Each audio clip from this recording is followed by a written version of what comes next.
mendoj se ka hapësirë që njeriu të fillon të harron nëpërmjet zhvillimit dhe të krijon diskurs tjetër politik. Ato që ka ndodhur në Evropë në post-luftën apo të dytë botërore, edhe në shumë momente tjera, domethënë fillojnë me harresë nëpërmjet zhvillimit ekonomik, por gjithsesi antagonizmi do të mbetet dhe kjo do të tregon se Izraeli është i gatshëm të pranon në realitet two-state solution, domethënë dy shtete të jenë të afër njëri tjetrit, edhe pse prapë mendoj se territori i palestinezëve është shumë diskutabil.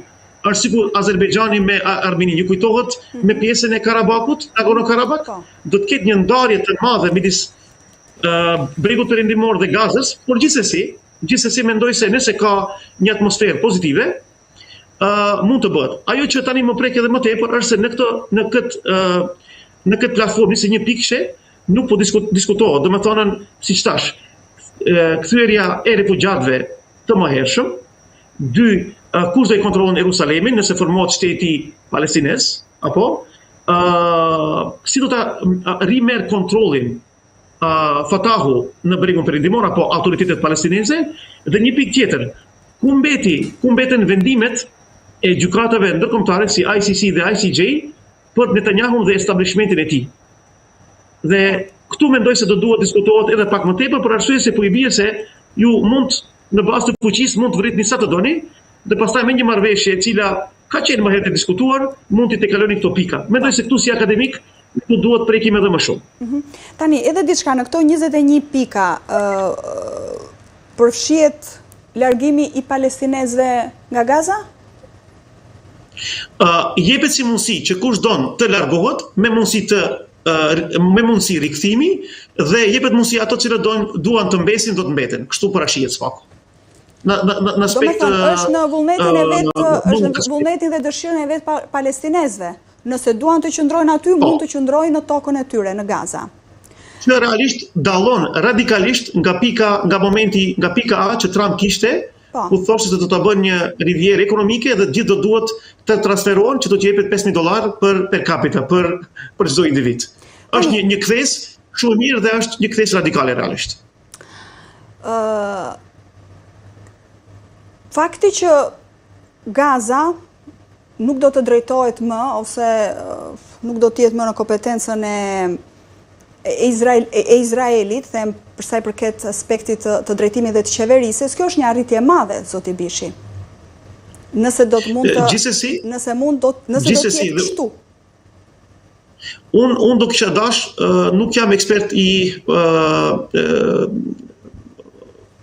marrëdhënieve ndërkombëtare nga aspekti i ligjit, mirë po do të qenë shumë mirë që ekspertët apo këshillëdhënësit të këtyre partnerëve ti kishin vendosur dy parametra. Nëse lexoni platformën e OKB-s, keni dy momente, është kapitulli 11 dhe 12, që mundson që rajonet, territoret, që nuk kanë mundësi të shtet formimit të vet, kërkojnë mundësi të menaxhimit, të mentorimit nga një shtet apo shtete tjera. Mendoj se ky plan 21 pikësh, nëse edhe këto dy pika i vendoset, krijoni një mundësi për supranational approach, do të thonë një qasje supranacionale, dhe edhe një herë i kthen OKB-n si kredibile, edhe mendoj se afrimi i Turqisë, Arabisë Saudite, Katarit dhe të tjerë, por më shumë edhe SBA, që më vjen mirë që SBA-t me gjithë këtë pozitë që kanë pas historikisht pro-izraele dhe kundër palestinezëve, po rikthejnë momentin e tyre, po i rikthejnë liberalizmit nëse realizohet, do të jep një mundësi që këto qytetarë në Gaza, po edhe në bregun perëndimor, të mësojnë më tepër edhe nga krijimi i institucioneve. Momenti më i mirë është që të mësoni nga të tjerët, nga të jashtmit, dhe një gjë e di, domethënë në kohë luftrash keni studentë që dalin nga Palestina, edhe nga Gaza, po edhe nga bregu perëndimor, që janë tepër të suksesshëm në botë. Jam i sigurt se nëse krijohen konturat e paqes dhe stabilitetit, do të keni zhvillim të hatashëm në këtë territor që do e mundson jo vetëm zhvillimin ekonomik, po edhe paradigmat e ndryshme dhe më të reja politike, dhe dash Zotit që ta shohim në të ardhmen këtë momentum. Nëse ky plan zbatohet, zoti Bishi, është kjo meritë e Donald Trump? Po, askush, edhe pse domethënë ai ndryshon mendimet, ju e dini tezën time që mendoj se parimin e tij e ka parimin apo konceptin e biznesit, nëse kjo realizohet dhe bëhet realitet definitivisht faktor numër 1 dhe unë kam thënë në disa konferencë kur kam qenë për Palestinën më herët, më kujtohet 2018-19, mua palestinezët në konferencë më kanë thënë ju jeni pro-izraelit, sepse çdo kam qenë në pozitën se ju nuk mund të keni paqe dhe stabilitet pa Shëbat. Pa ma parasysh se Shëbat janë në një lidhje ideologjiko-financiare me izraelitët. Edhe historikisht. Por ama faktori vetëm ndërkombëtar, fuqia vetme që mund të ndalon është Shëbat dhe jam i kënaqur që doli kjo teza ime për 10 vitet e fundit sepse është rënd të komunikoni në konferenca dhe pastaj të jeni të akuzuar se jeni nga një napal. Dhe mendoj se po, Shëbat, nëse e realizojnë këtë plan, e rikthejnë kredibilitetin e tyre të moralit që kanë humbur në këto vitet e fundit. Kështu që nëse ky plan realizohet, atëherë Donald Trump mund të jetë një kandidat potencial për Nobelin për paqen, edhe pse ai vet nuk, s'paktën siç është shprehur, nuk e synon diçka të tillë.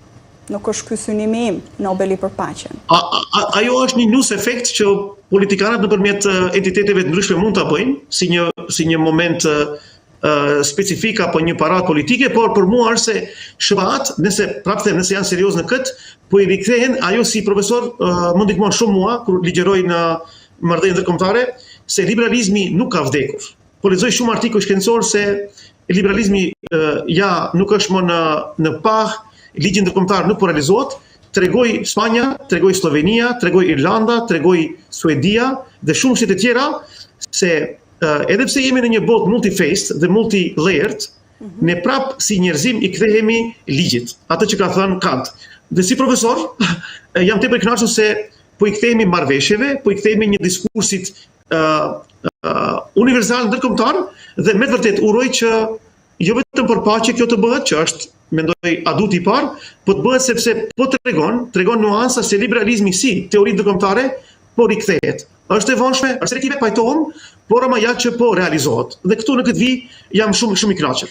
Unë ju falenderoj shumë zoti Bishi për bisedën, për opinionet që i ndat me ne. Faleminderit shumë për mundësitë, uroj në sukses edhe për juve. Faleminderit.